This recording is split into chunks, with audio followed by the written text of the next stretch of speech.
Hello दोस्तों, एक बार फिर स्वागत है आप सभी का आपके अपने यूट्यूब चैनल अमन एक्स अकेडमी में। दोस्तों, क्या आप भी क्लास 10 और 12 में हैं और बोर्ड एग्जाम 2026 की तैयारी कर रहे हैं? तो यह वीडियो आपके लिए वेरी वेरी इंपॉर्टेंट होने वाला है, क्योंकि आज हम इस वीडियो में लेकर आए हैं हिंदी व्याकरण का महत्वपूर्ण टॉपिक मुहावरा। क्या लेकर आए हैं? मुहावरा, जो कि क्लास 10 और 12 में 2 नंबर का क्वेश्चन पूछा जाता है। तो अगर आप इस वीडियो को पूरा देख लेंगे तो 2 नंबर यहाँ से आपका फिक्स हो जाएगा, क्योंकि हम इस वीडियो में 10 मुहावरे को कवर करेंगे जो कि पिछले 5 सालों से एग्जाम में बार बार रिपीट हो रहे हैं, और साथ में प्रीवियस ईयर क्वेश्चन को भी कवर करेंगे जो पिछले साल बोर्ड एग्जाम में पूछा गया था। तो आइए वीडियो को शुरू करते हैं बिना देर करे। और उससे पहले अगर आप भी हिंदी की पूरी तैयारी करना चाहते हैं तो इस चैनल को जल्दी से सब्सक्राइब कर लें और कमेंट में बताएं कि अगला वीडियो किस टॉपिक पर चाहिए। और दोस्तों, डिस्क्रिप्शन में और वीडियो रिलेटेड हैं इस हिंदी से, तो जाकर उसे देख लीजिए। तो आइए वीडियो को शुरू करते हैं। दोस्तों, इस वीडियो में हम 10 मुहावरे को कवर करेंगे, और इस तरफ दोस्तों अर्थ रहेगा, इस तरफ मुहावरा रहेगा, और जो ब्लू कलर का है वो मुहावरा का वाक्य प्रयोग रहेगा, यानी हम मुहावरे को वाक्य में कैसे यूज करते हैं। तो 1 नंबर वाक्य प्रयोग में और 1 नंबर अर्थ लिखने में मिलता है। तो आइए टॉप 10 मुहावरे को कवर करते हैं। तो पहला मुहावरा है दोस्तों, मोस्ट इंपॉर्टेंट है, ईद का चांद होना। क्या है? ईद का चांद होना। इसका अर्थ है बहुत दिनों बाद दिखाई देना, बहुत दिनों बाद दिखाई देना। वाक्य प्रयोग कैसे करेंगे? कहो मित्र अब तक कहाँ थे, तुम तो ईद के चांद हो गए। दोस्तों, क्या लिखा है हमने?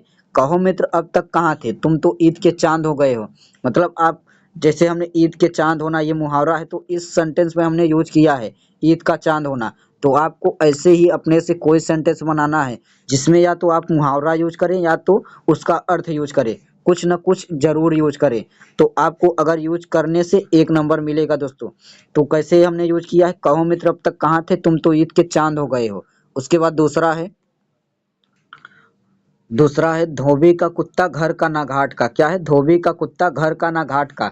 इसका अर्थ है कहीं सम्मान या स्थान ना मिलना, कहीं सम्मान या स्थान ना मिलना। वाक्य प्रयोग कैसे करेंगे? वह लड़का घर में न ठीक से रहता है और न बाहर, बिल्कुल धोबी का कुत्ता जैसा। घर का ना घाट का मतलब दोस्तों, कोई लड़का है वह न ही घर में सही रहता है और न ही बाहर, उसकी हाल कैसी हो गई? धोबी के कुत्ते जैसी, ना घर का बच्चा ना घाट का। उसके बाद तीसरा है 9 2 11 होना। 9 2 11 होना मोस्ट इंपॉर्टेंट। इसका अर्थ होता है भाग जाना या गायब हो जाना, भाग जाना या गायब हो जाना। तो अर्थ कैसे लिखेंगे? मतलब दोस्तों वाक्य प्रयोग कैसे करेंगे? पुलिस को देखते ही चोर 9 2 11 हो गए। पुलिस को देखते ही चोर 9 2 11 हो गए। या ऐसे भी लिख सकते हैं, पुलिस को देखते ही चोर भाग गए। आप कुछ भी यूज कर सकते हैं, भाग जाना, गायब हो जाना, 9 2 11 होना, कुछ भी यूज करते हैं, कुछ भी यूज कर सकते हैं, बस मुहावरा से रिलेटेड होना चाहिए, चाहे उसका अर्थ हो चाहे वो मुहावरा ही हो। उसके बाद चौथा है कंगाली में आटा गीला होना। क्या है? कंगाली में आटा गीला होना। तो इसका होता है अर्थ पहले से मुसीबत में होना, ऊपर से एक नई मुसीबत आ जाना। मतलब दोस्तों, कोई है जो पहले से मुसीबत है, उसके ऊपर एक और मुसीबत आ गई, तो वो क्या हो गया? कंगाली में आटा गीला होना का अर्थ हो गया। तो वाक्य प्रयोग कैसे करेंगे? नौकरी गई ही थी। मतलब दोस्तों, किसी की नौकरी गई ही थी, ऊपर से मोबाइल भी चोरी हो गई, यानी एक मुसीबत नौकरी जाना और एक हो गया मोबाइल चोरी। मुसीबत के ऊपर मुसीबत आना, कंगाली में आटा गीला होना। तो कैसे लिखेंगे? नौकरी गई ही थी, ऊपर से मोबाइल भी चोरी हो गई, यानी कंगाली में आटा गीला हो गया। उसके बाद पांचवा है कान भरना। कान भरना का अर्थ होता है किसी के विरुद्ध भड़काना या चुगली करना। दोस्तों मोस्ट इंपॉर्टेंट है कान भरना, मतलब किसी के विरुद्ध भड़काना या चुगली करना, कान भरना का अर्थ होता है। इसका वाक्य प्रयोग कैसे करेंगे? उसने बॉस के कान भर दिए इसलिए मुझे डांट पड़ी। यहाँ ये भी लिख सकते हैं, उसने बॉस के कान भर दिए, या बॉस को भड़का दिया, या बॉस के चुगली कर दिया जिसके कारण मुझे डांट पड़ी। तो हम कुछ भी लिख सकते हैं, बस मुहावरा से रिलेटेड होना चाहिए। अगला है 6 नंबर आंख भर आना। क्या है? आंख भर आना। तो इसका मतलब हो जाएगा आंखों में आंसू आना, यानी भावुक हो जाना, किसी के प्रति भावुक हो जाना, आंखों में आंसू आ जाना, आंख भरना का अर्थ है। वाक्य प्रयोग कैसे करेंगे? अपने पुराने स्कूल को देखकर उसकी आंखें भर आए। मतलब दोस्तों, जब वो किसी रास्ते से जा रहा था, उसने अपने पुराने स्कूल को देखा तो उसकी आंखें भर आई, मतलब पुरानी यादें आ गईं। तो ये आंख भर आना का अर्थ हो जाएगा। उसके बाद 7वां है अपना उल्लू सीधा करना। क्या है? अपना उल्लू सीधा करना। इसका हो जाएगा अपना स्वार्थ साधना, मतलब अपना काम निकालवाना। तो अपना उल्लू सीधा का मतलब होता है अपना स्वार्थ साधना या अपना काम निकलवाना। तो वाक्य प्रयोग कैसे करेंगे? वह हर काम में अपना उल्लू सीधा करने की कोशिश करता है। मतलब दोस्तों वह हर काम में अपना काम निकालने की कोशिश करता है, इसका अर्थ हो जाएगा।